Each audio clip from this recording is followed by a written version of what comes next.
Welcome back to our channel. In today's video, we're going to show you a complete guide on how to change the AI wallpaper chat in Snapchat. If you're looking to personalize your chat experience and add a visual flair, then this tutorial is perfect for you. Let's get started. Step 1. Open the Snapchat app on your device. Look for the familiar yellow icon with a white ghost and tap on it to launch the app. Step 2. Once the app is open, go to the My AI chat.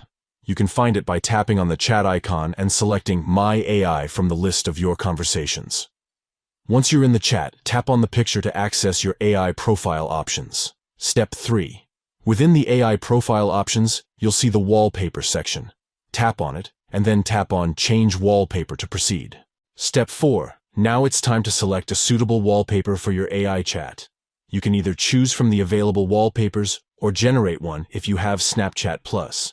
Explore the options and select the wallpaper that resonates with your style and preferences. By changing the AI wallpaper chat, you can add a touch of personalization and make your conversations more visually appealing.